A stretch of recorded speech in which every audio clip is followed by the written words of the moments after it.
2 हफ्ते गुजर चुके हैं और दुनिया अभी तक ये समझने की कोशिश कर रही है कि अमेरिका ने ईरान पर जंग क्यों शुरू की थी। जंग शुरू करने वाले भी यही सवाल एक दूसरे से पूछ रहे हैं।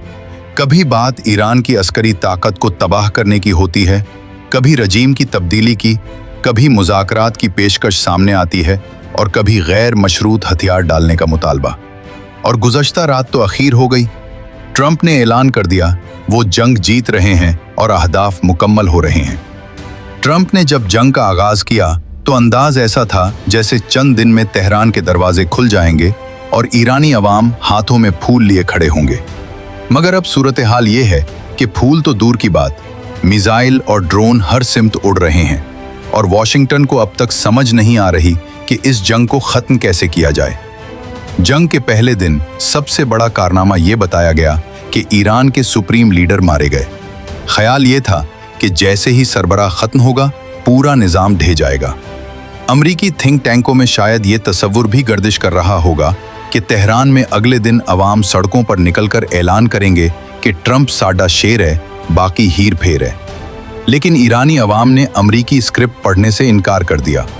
चंद दिनों में नया सुप्रीम लीडर सामने आ गया और रियासती ढांचा अपनी जगह कायम रहा। वॉशिंगटन ने तो सर काटने की पूरी तैयारी की थी, मगर जिस्म को पता ही नहीं चला कि मरना कब है। कभी ये ख्याल भी सामने आया कि कुर्द फोर्सेस को ईरान के अंदर भेज दिया जाए ताकि बगावत हो जाए। लेकिन माहिरीन ने फौरन याद दिलाया कि इससे पहले तुर्की नाराज होगा, फिर एक और जंग खुल जाएगी और फिर कुर्दों का सफाया करना पड़ जाएगा। चुनाचे ये ख्याल भी वहीं दफन हो गया। अमेरिका ने इस दौरान ईरान के फौजी अहदाफ पर सैकड़ों हमले किए और ऐलान किया कि ईरानी अस्करी ताकत को तबाह कर दिया गया है। मगर इसी दौरान ईरान ने भी सैकड़ों मिसाइल और हजारों ड्रोन दाग दिए। इससे ये अंदाजा लगाना मुश्किल नहीं कि अगर ये तबाहशुदा ताकत है तो मुकम्मल ताकत कैसी होती होगी। अमरीकी पॉलिसी में सबसे दिलचस्प तजाद ये रहा कि एक तरफ कहा जाता रहा कि ईरानी हुकूमत गिर जाएगी और दूसरी तरफ ये फरमाइश भी होती रही कि ईरान अमरीका को नए लीडर के इंतखाब में शामिल करे। यानी हुकूमत गिरेगी भी और लीडर भी वही मुंतखब करेंगे जो हुकूमत गिराने आए हैं। ये वही मंतिक है जिसे बैनुल अक़वामी सियासत में अमरीकी मंतिक कहा जा सकता है। दरअसल मसला ये है कि अमरीका को इराक और अफगानिस्तान की जंगों के बाद एक बात समझ नहीं आई कि बमबारी से मुल्क खंडर तो बन सकते हैं मगर रियासतें नहीं टूटती। खास तौर पर वो रियासतें जिनके पास दाखिली ताकत, नजरिया और इलाकाई असर व रसूख हो। आज सूरत हाल ये है कि अमरीका के पास बहुत से अहदाफ थे मगर कोई वाज़ेह अंजाम नहीं। रजीम चेंज नहीं हुआ, दाखिली बगावत नहीं हुई, कुर्द कार्ड नहीं चला और ज़मीनी हमला डेथ ट्रिप है जो किसी तौर पर मुमकिन नहीं।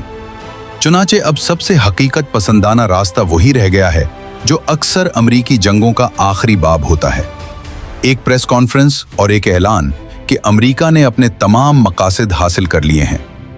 अगर मजमूई तस्वीर को देखा जाए तो ये जंग इस वक्त एक ऐसी कैफियत में दाखिल हो चुकी है जिसे अस्करी ज़बान में मिशन क्रिप कहा जाता है। यानी जंग तो शुरू हो जाती है मगर वक्त गुजरने के साथ इसके मकासद बदलते जाते हैं और अंजाम धुंधला जाता है। अमरीका की मुश्किल ये है कि वो अब किसी भी तरह जंग को फतह की कहानी बनाना चाहता है, जबकि तेहरान के लिए इस जंग में जीत की तारीफ ही मुख्तलिफ है। ईरान के लिए जीत का मेयार सादा है, बस सरवाइव करना।